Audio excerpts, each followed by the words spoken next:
That night, the river roared.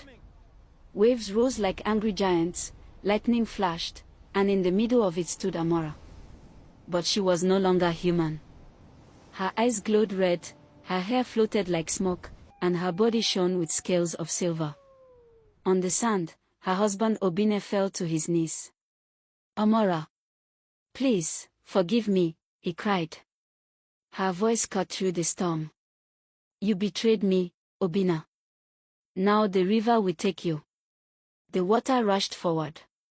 A huge wave wrapped around him like a hand, dragging him into the deep. His scream was swallowed by the sea.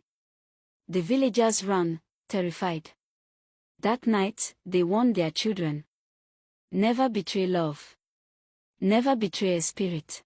But how did the story of Obinna and Amora begin? Obinna was the poorest fisherman in his village. His net was torn, his canoe leaked, and no matter how hard he tried, the river gave him nothing. Other fishermen mocked him. "Obinna, even crabs run from your net. Go beg in the market instead." But Obinna was stubborn. He wanted more than fish. He wanted love, wealth, and respect. One evening, when the sun was sinking red into the horizon, he walked alone by the forbidden part of the ocean. Elders warned the young, never go there after sunset. The water spirits hunt for souls at night. Obinna ignored them. Hunger pushed him forward. Then he saw her. A woman sat on a black rock near the waves. Her skin glowed like moonlight, her hair fell long and dark, and her eyes were deep as the river itself. Obinna froze. His heart raced. He had never seen beauty like this.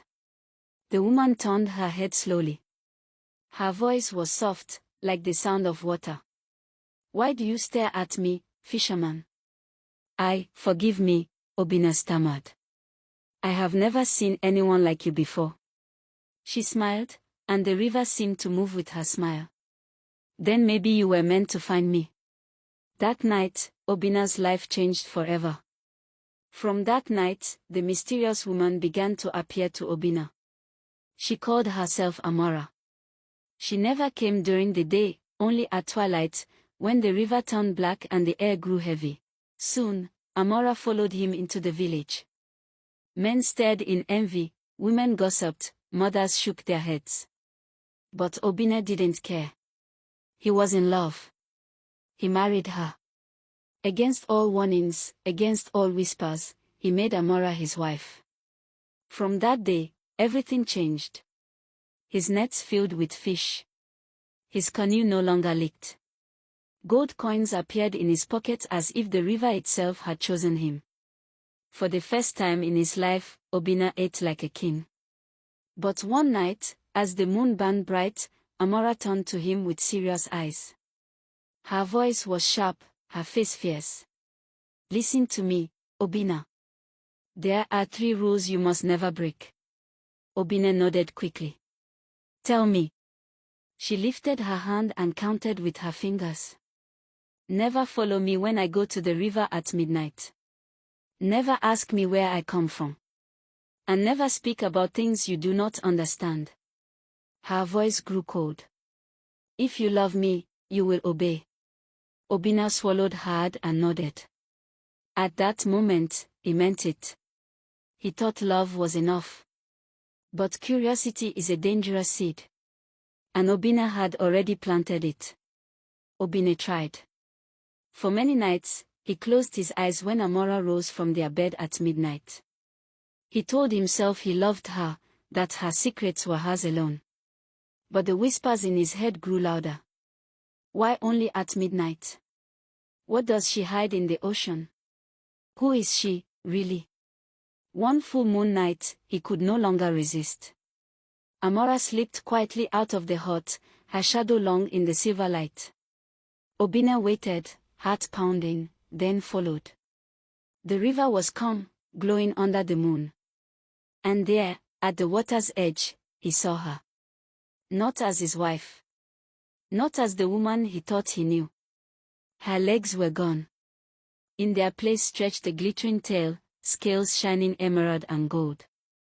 She sat on a rock, combing her hair with a golden comb, singing a song that made the waves dance. Obinna's breath caught. His knees trembled. He had married not a woman, but a spirit. He gasped. Too loud. Amora's head snapped around. Her eyes glowed like burning coals. You spied on me. Obinna dropped to his knees in the sand. I couldn't help it. Forgive me, Amora. Please forgive me. Her voice was ice. You broke the first rule. And trust, once broken, can never be repaired.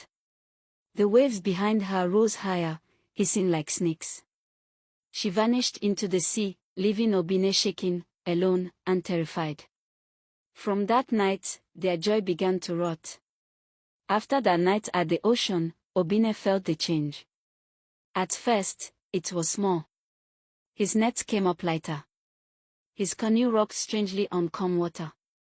The gold coins that once filled his pouch were gone as if the river had swallowed them back. Then the whispers started in the village.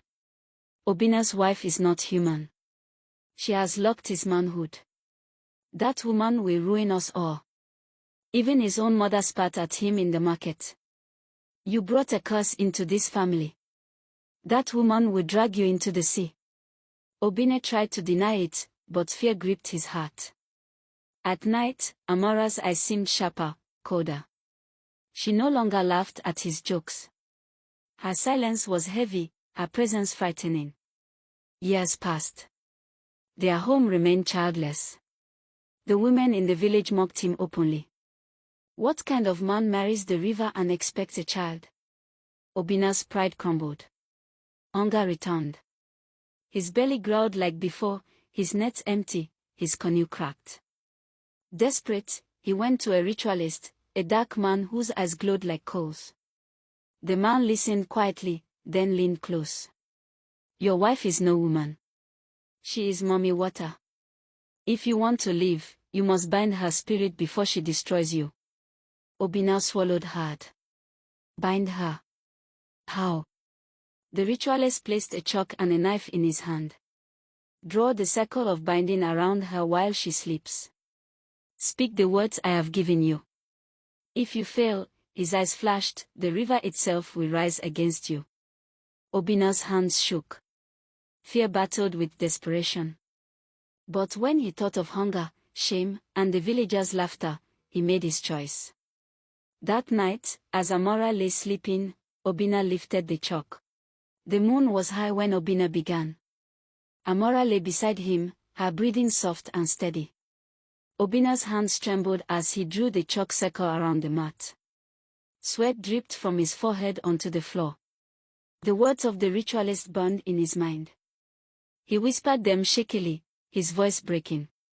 But before he could finish, the air shifted. The room grew heavy, the candles blew out, and cold wind swept through the hut. Amora's eyes opened. They glowed red. Obinna froze, the chalk falling from his hand. His lips would not move. His body shook.